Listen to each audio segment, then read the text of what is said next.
What if while you were doing your last second tweaking before the show started, I just slammed the volume down on our intro? Whoa, that would freak people out. That would freak them out. That's what she said. That is not what she said. Welcome into the drive. I'm Carmichael Dave. That's Kyle Madson. Don't know why you listen, but you're here, and we appreciate you. Text line already starting. I guess the start of the World Series isn't a top priority for Kyle. Well, I mean, is it really? Should it be? Hey, the World Series starts tonight. Clayton Kershaw against Chris Sale. Battle of the Southpaws. Battle of belly button rings. Chris Sale hasn't pitched since Game 1 of the ALCS. How will that affect him? When does it come out why Chris Sale actually missed time? Probably after he pitches poorly tonight. Yeah.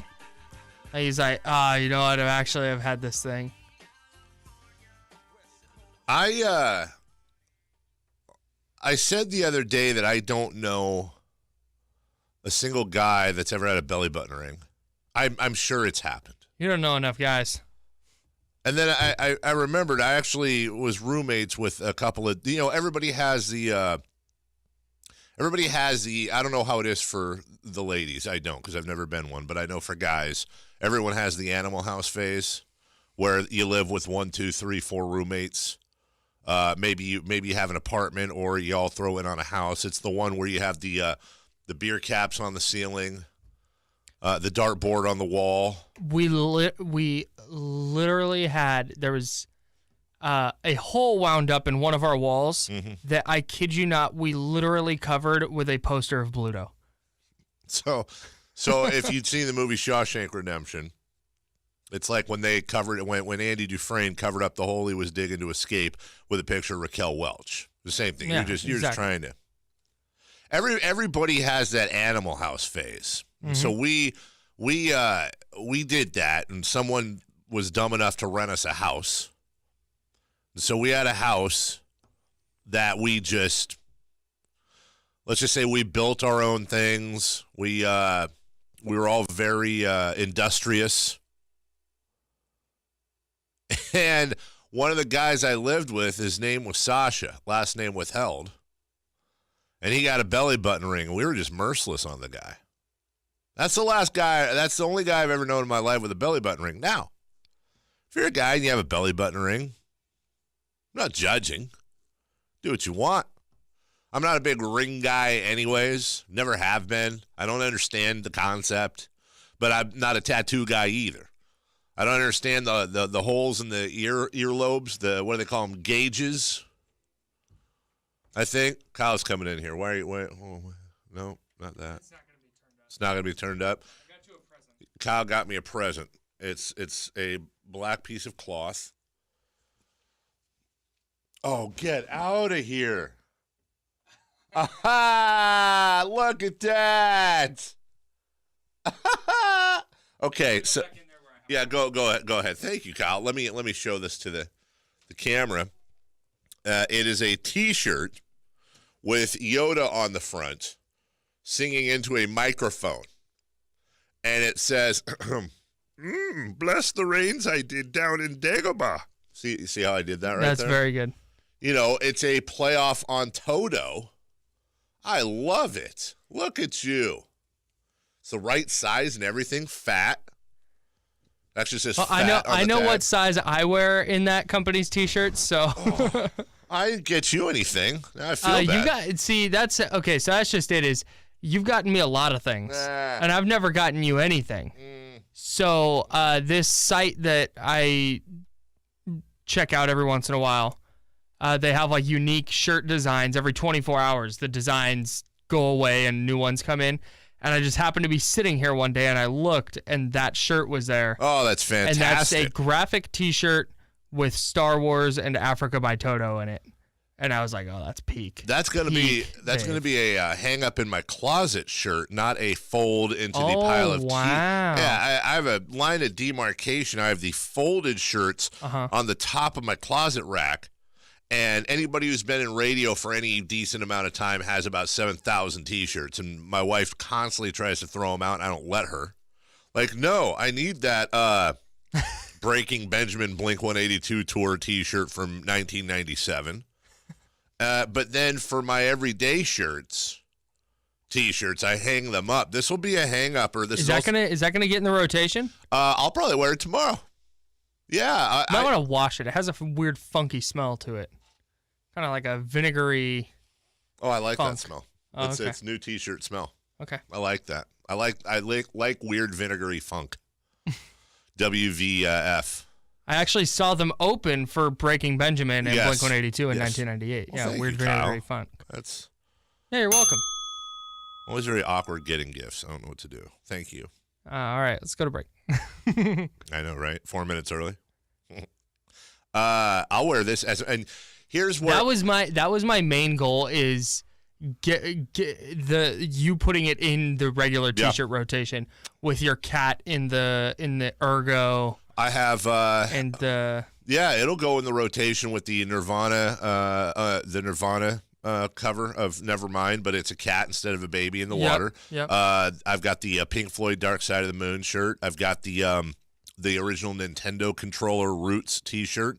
I'll put this in there, and then maybe I've got a shirt with a face of a pug on it. It's a good one, yeah. Yeah, it'll go in the regular 2-week rotation. And what's sad, this is kind of where my life's gone. This is really sad of me to do this, but after I got over the initial shock, surprise, and love of this T-shirt, being, of course, a Yoda and Toto Africa shirt, which combines two of my favorite things, Star Wars and Toto's Africa. I actually, as I was folding it, was thinking, I think I have a pair of shoes to match this. I'm certain you do. That's just bad. You're the most accidental sneakerhead of all time. Yeah. We don't, I don't like to push it. I like to push it out there, but you're probably right. I'm done with sneakers. You're just like, these look cool, and it turns out that they're just super awesome sneakers. So, true story here. See, there's greens and blues, so I'm trying to think right now. I can wear black shoes, green shoes. I have a pair of green shoes, weirdly enough. True story, and then we'll take a break, and thank you, Kyle, for real. I'm not going to say whether or not it's my brother or not, but I got a call yesterday from a close person to me who had ordered a pair of Adidas golf shoes in the mail. And he got his package with the Adidas shoes in it, but it wasn't the Adidas golf shoes. It was 10 pair of Yeezys that I guess are getting released this weekend. I don't remember the names of them, but it's the Yeezy somethings, right? And they were all in like a size 9 or 10. So he actually looked up the laws. And apparently, if it's like addressed to you, if it's in your name, the order, you get to keep it. Like, he wanted to make sure he wasn't doing anything illegal. Right. So he had 10 pairs of these Yeezy shoes sent to him that haven't even been released yet. Again, I think they get released this weekend. And they're going on eBay for a lot. Yeah. I mean, he basically got a lottery ticket, and he doesn't even wear any of the sizes. So he's just getting rid of them. I was like, wow. That's a lottery ticket in the mail. That's awesome. And then, yes. You have a 10 and a half in there? No, they're all, I think, 9s. They were all the same size, and they weren't his size. Random. Yeah. Here's some 9s. Well, what he thinks happened is that Adidas screwed up and sent him something earmarked for a store. Right, so some store just got a pair of golf shoes. Yes, exactly. But what's weird is that yesterday I'm on the phone with him while he's telling me the story, and one of his kids brings in a new package, and it's his golf shoes, right? But then he opens it up. It's one pair of Yeezys, size 13s. It's not his golf shoes. So he's now got an 11 pair of Yeezys and still hasn't gotten his golf shoes. One in his size. And he's just like, I don't know what to do. I'm not going to say anything, but they somehow have screwed up something in the computer, and he's getting shipments of Yeezys. Some people would call that a plug. What I did? A plug? No, like he has a plug on Yeezy. Never mind. Oh, okay. Yeah, I mean, good for him. Let's go. Not really a Yeezy guy. Let's go. I don't understand. Come on. We'll take a break. Let's break. Hey, big show today. Not fat, not hairy. Big fat show. Just a big show. Matt Barrows of The Athletic joins us, and we'll wrap up the Niners week. Greg Vaughn is going to come on with us at 8:35. He's got his charity golf tournament coming up. Also a comedy show to benefit that charity as well. And World Series starts, so what better way to do that than to talk to somebody who has played the Major League Baseball. We've got a lot of football. We've got the Kings playing tonight against Denver, and oh my goodness, the dismantleization of the Raiders continues. But this one, I don't know. If I'm a Raider fan, I don't know that I have an issue with this one. We'll talk about all that next. Morning Brew right here on The Drive, Sports 1140 KHTK. Ball is at the Browns' 8-yard line. Lynch back in as the running back. To the left of Carr, who's in the gun. He has 3 receivers. He's going to throw it. Comes back to the right. Has time. Touchdown! Goes to Amari Cooper in the middle of the field, and that's what the doctor ordered. Well, you won't be hearing that again. You won't be hearing that again unless Derek Carr gets traded to the Cowboys too. Amari Cooper is now a member of the Dallas Football Club. Isn't the Dallas Football Club an actual team? Yeah, probably. Dallas FC. This is interesting because in a vacuum, this is a tremendous haul for John Gruden and the Raiders, and he should be praised. And Reggie McKenzie for, I don't know, doing whatever Reggie McKenzie does. I don't know what to make of that situation. There's so many aspects to this conversation. Is Reggie McKenzie involved at all? He had some comments yesterday saying, yeah, Gruden's not pushing me out the door. We work great together. Everything's great here. Nothing's wrong. Reggie McKenzie in a room with, it on fire. Yeah, I'm excited to talk to Scott Bair tomorrow. Yeah. Because there may not be a lot to talk about on field with the Raiders, especially since they were on a bye this week. Uh-huh. But there is a lot of interesting stuff happening with their front office dynamics that I want to get an insider's perspective on. Well, McKenzie says he got a call from Stephen Jones yesterday morning, and he put the deal on the table. He wanted Cooper. He gave up the pick, and then the decision was out there for the Raiders. This is interesting. Now, I like Amari Cooper. I think he's a good receiver. I do too. And if I'm betting right now, I think he's going to be in the Pro Bowl again at least a couple times. But you get a first-round pick for him. It's pretty damn good. It also kind of goes to show you that, God, imagine having Jerry Jones and Stephen Jones, two guys who have no business making football decisions. The only reason Jerry Jones has any rings on his finger is because of his college roommate, Jimmy Johnson. And then ever since then, it's been average to below average for those Cowboys. And this is a guy who traded multiple first-round picks before. It was a Joey Galloway trade. Who's the one I'm forgetting? Roy Williams. Roy Williams, thank you. Where it was like a first and 3 other picks. Yeah. 2 firsts for Galloway, I think. Imagine being a fan. Now, I can't stand the Cowboys, and I think Cowboy fans can, do what they do. But Kyle, imagine that. People bitch about Vivek. I'll take 20 Viveks. Yeah, it's been a train wreck over there. Right, and that's not shade at Vivek. That's a compliment. You imagine? Yeah, we traded DeMarcus Cousins. Vivek made the deal, and his son was on the phone. Like, are you kidding me? We'd be rioting right now. And Dallas is like, man, well, yeah. Well, to be fair, Stephen Jones is the director of player personnel over there. So. Yeah? Why? No idea. That's my point. Why? Because I know why. Because Jerry Jones carried him around for years in a very private part of his body. Oh, yeah. Yeah, that's why. I was gonna say expensive bag. Expensive bag? Yeah. You're 100%. That's how you carry. That's accurate too, buddy. By Adams. Attacks. 2 defenders. Pocket pass. Cauley Stein. 2-hand flush. Oh, that's huge right there. What a pass from Justin Jackson and Willie Cauley Stein taking it above the rim. Well, That's a Gary Gerald, Willie Cauley-Stein Kings highlight because the Kings play tonight in Denver. But rather than break down that game, which we'll be doing later today, let me just do this. They're down by 3. They can tie the game with 7, with 6. And here's LeBron. LeBron for the tie. LeBron tied the game. LeBron James on the left wing. Step back, long 2. That shot is off the rim, though. Good. Rebound fought for. It goes out of bounds. This ball game is over.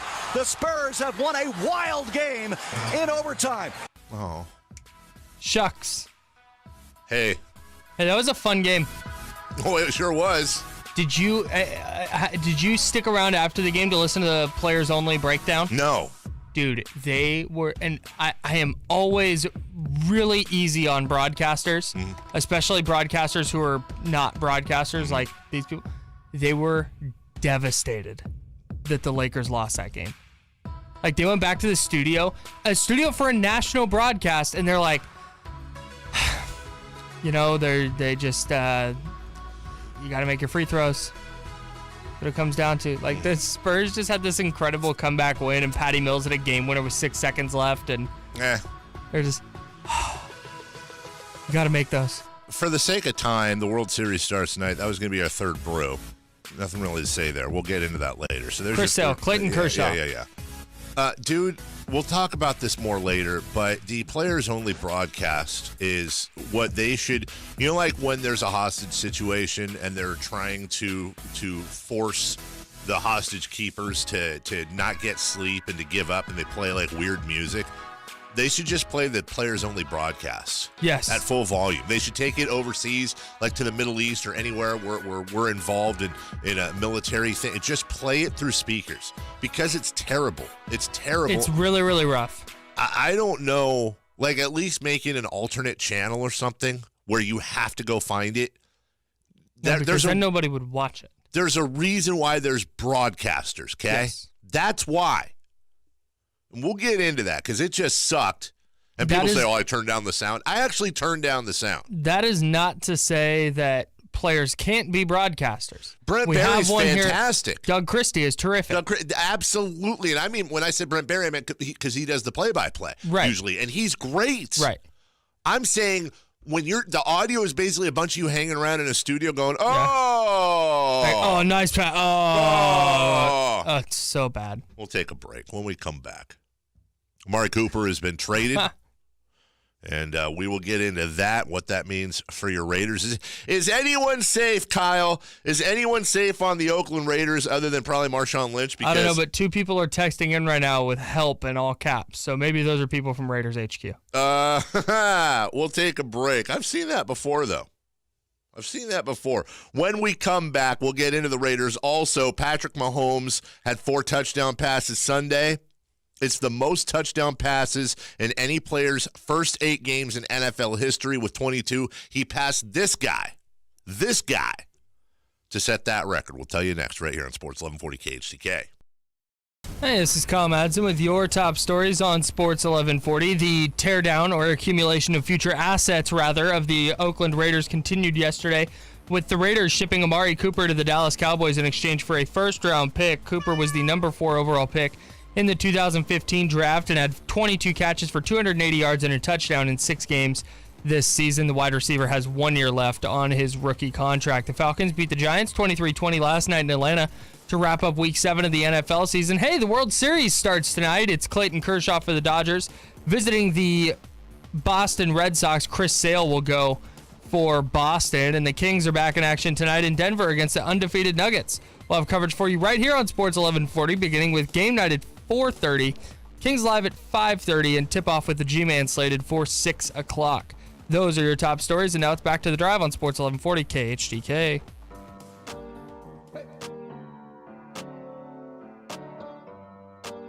Here we go. The drive continues now.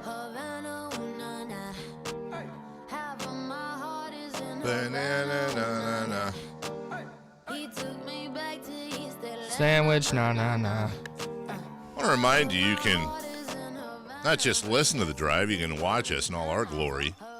So many inside hijinks and tomfooleries happening. Just go to KHTK.com. And look at the top of the page if you're on a desktop. Boom, there's the player. If you're on a phone or a tablet, scroll down towards the middle. Set it up. There you go. You get work. Put us on in the little corner. You can minimize the screen. Eunice doing a great job, by the way, as always, but extra great. I love the little clips she puts out. Little clips we put out, those all come from Eunice. She sends them to us, and we just go, copy, paste, tweet, and boom, there you go. It's phenomenal content, all brought to you by our friends at Jiffy Lube and the Sacramento Republic Football Club. I have answers ready for your trivia question. The question I asked before the break, with 4 touchdown passes on Sunday, Patrick Mahomes passed Kurt Warner for the most touchdown passes in any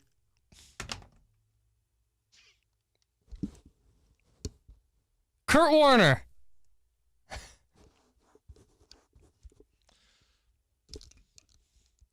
That's the dumbest thing I've ever done. Nah, it's up there. I've heard stories. All right, let's try this again. With 4 touchdown passes on Sunday, Patrick Mahomes passed Kurt Warner for the most touchdown passes in any player's first 8 games in NFL history. With 22 passing touchdowns, Kyle, who did he pass? Okay, I've got 4 guesses here. Okay. Russell Wilson. Russell Wilson's wrong, idiot. Cam Newton. Cam Newton's wrong, loser. Okay, well then it's got to be a guy like Andrew Luck. Andrew Luck is wrong. Peyton Manning. Head. Peyton Manning, although an answer to a trivia question yesterday, incorrect. Stupid. JT O'Sullivan. Yeah, it's absolutely correct. UC Davis's JT O'Sullivan. Was it Kurt Warner? Kurt Warner. Let me see here. Survey says. Yes. For what it's worth, I was not going to guess Kurt Warner. But then you just said it, so. How stupid is that? I try to gather little tidbits every once in a while to give you a little teasy trivia question, let people think during the break. And then we do the reveal. And the vehicle we use for the reveal is we usually use Kyle. And Kyle knows things. And it's always a real thing with Kyle. It's never like, hey, Kyle, answer 3 wrong ones and then come up with the, sometimes Kyle will answer right on the very first try. It's truly, Kyle plays by the honor system and doesn't look it up. And he's kind of our guinea pig representing all of you out there listening. That's the vehicle we use. When the host asks a trivia question and then in resetting the trivia question, coming back from break, includes the answer in the trivia question, which was written in the question in the first place, so I just straight Ron Burgundy'd the whole thing. Stupid ass. Dave, I have answers to your Kurt Warner. Kurt Warner. Hey, Kurt Warner. This is where you get somebody up in the bullpen. Like, maybe I can finish the show, but just gave up a 3-run jack. We're going to let you get one more segment. All right. I need a transition here because we got to talk about Amari Cooper. Okay, Amari Cooper was traded to the Cowboys yesterday, Kyle. Amari Cooper was traded for what? The first-round pick. Kurt Warner. Oh. In a vacuum, as I said earlier, this is a deal that people did not expect. John Gruden. Remember last week when the rumor first came out, it was, the Raiders are looking for a first-round pick for Amari Cooper. The general response was like, well, I'm looking for $1 million for this pair of Oakleys I own. I'm not going to get it. Well, he got it. He got it by picking on the Cowboys. The Cowboys, who's this kid? What's his name? Michael Gallup? Yeah. Love Michael Gallup. Look, really, this is a guy who, if he puts it all together. Colorado State's Michael Gallup. Looks darn good. He was my last pick in all my fantasy drafts this year. He was a guy that I was certain. Your John Ross? Yeah, he was. I dropped him after like week 2.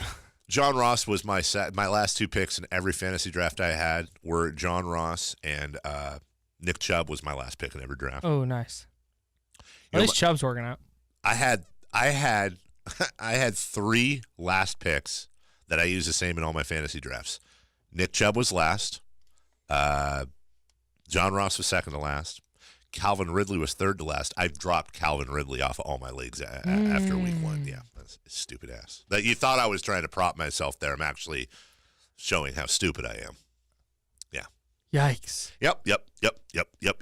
He joins Michael Gallup. Amari Cooper does. Tavon Austin, Alan Hearns, and Deontay Thompson, along with Cole Beasley and Terrence Williams. Williams is on injured reserve. Yeah, man. It's so clear because receivers don't go for over 1,000 yards in their first 2 years by accident. No. It's very clear that Amari Cooper has all the skills. Yep.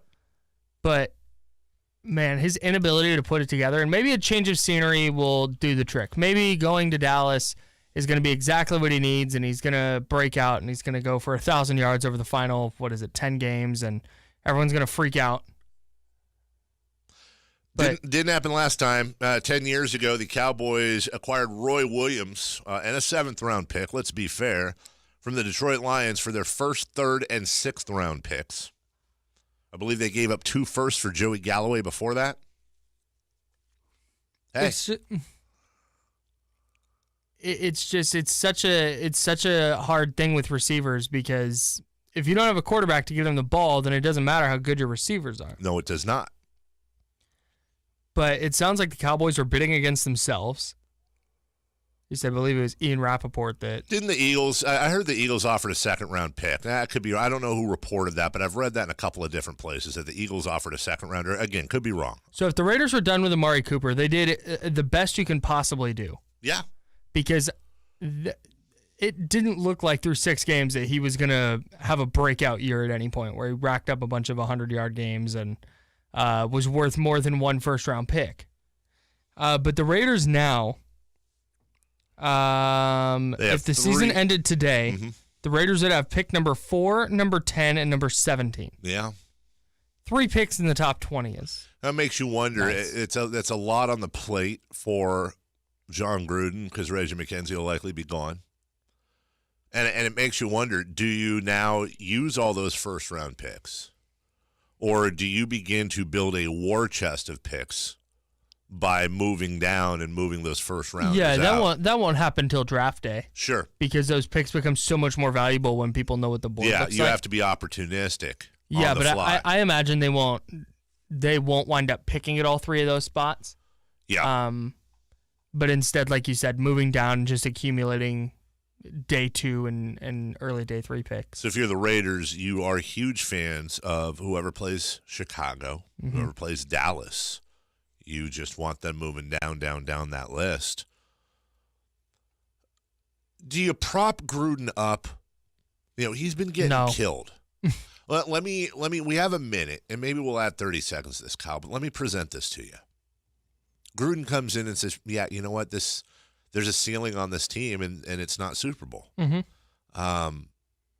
They want signing Khalil Mack after we locked up Derek Carr.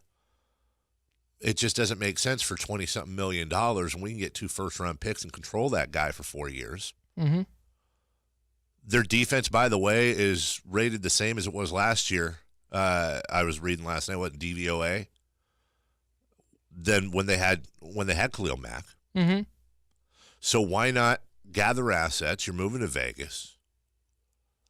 And Gruden came in and recognized and does all the tough decisions because he's got a 10-year deal. Right. The issue, I think, becomes that he gets on the podium and goes, "Oh, we're not tanking. We're trying to build this football team this year." And it's obviously you're not. You're obviously not. Sure. And I think that's where people's issue is like, wow, so this is your idea of building a football team this year? What's the alternative? What's he supposed to say, though? We are tanking? No. I think you say everybody's being evaluated, and when an opportunity rises to there's a long-term vision here. When an opportunity rises to take a step in that long-term vision, you take it. And is there gamesmanship with teams he might be dealing with where he doesn't want them to know that he's looking to move people, drive the price up, or at least keep the price from falling? I'm asking. I'm playing devil's advocate here. Maybe a little bit. Yeah. But it's just that's why I think people are upset. He was supposed to come in and turn this team around. They went to the playoffs, and they were bad last year. He was supposed to bring this team back to playoff contention. Sure, and the question, but then that's the big question. We'll take a break here. Is that what he's doing? And we'll can't answer that this year, but if 2 years from now they're in the playoffs and they have a tremendous young core, isn't that really how we grade him? His track record as a talent evaluator is not good. Is not good at all. I agree with you there. His track record as a talent evaluator is not good at all. We'll take a break. When we come back, Kings, Denver tonight, and some bad news for Kings fans. Looking at who's coming in after Denver when the Kings get back home. We'll tell you how they did as well. Big wins for them right here on The Drive. Sports 1140 KHTK. The text line sponsored by our friends at Jiffy Lube at 441140. From the text line, we were talking earlier about Raider fans getting kicked in the mouth and just asking for more. From the 916, John Gruden wants to win every game. Tanking means you're trying to lose purposely. They're not trying to lose every game, just cutting dead weight like Amari Cooper. Okay. You basically had a 3-player core on your team. Derek Carr, Amari Cooper, and Khalil Mack. You've now traded 2/3 of that core for 3 first-round draft picks. Now, if you want to argue that that's a great haul, that they needed to be cut back, and you're set up for the future, then that's a great argument we can have. If your argument is you're trying to win games this year, then you're delusional at best and stupid at worst. If you told John Gruden, you can go 1-15, or performance is the same. Performance is generally the same, but you can go 1-15 or 5-11. Mm-hmm. I promise you, behind closed doors, he's telling you he wants to go 1-15. Yeah. General performance overall being the same. Sure. All things being equal, the other team just ends up with more points. I would go a step further. I think if you gave general managers a choice between going 9-7 and 1-15, but that 1-15 came with 2 or 3 extra first-round picks, same thing. They take 1-15. Every single GM would. And what what you and I are talking about when we say tanking, because this needs to be really clear. Coaches and players aren't actively trying to lose games because that's how you lose jobs. Right. But what teams will do is they will say, okay, hey, that veteran who's dealing with a little bit of a shoulder injury and might be playing through it if we were on a trip to the Super Bowl, we're going to sit him.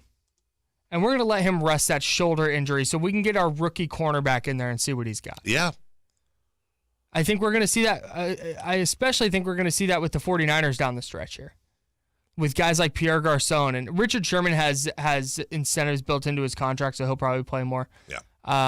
But I was already expecting Adrian Colbert to sit, and now he's out for the year, so we'll see DJ Reed at safety.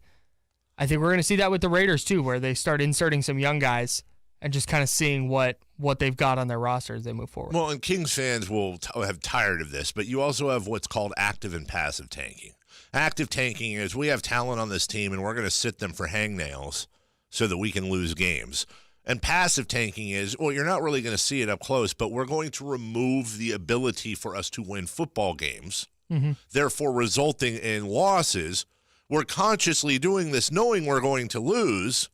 But then because all those players are gone and we got a haul for them, you can't accuse us of losing on purpose. Well, they are losing on purpose because they chose to make these moves, right. But they're calculating that the losses this year will benefit them down the road, and that's a perfectly acceptable thought. Right. There's no nobility in finishing 3-13 instead of 1-15. No. Like you're a bad team. So to be clear, Raider fan, we're not panning this trade. This is a great haul. This is a really good thing for the Raiders. It's a very good haul. It wasn't working out. They get a first-round pick to add to that collection. They have a war chest now that they can turn into a larger war chest. But let's not lose sight of the fact that the Raiders took away one of their home playoff game or home regular season games this year again to go play in London. They are very possibly moving to Vegas next year, not the year after. That lease still hasn't been taken care of.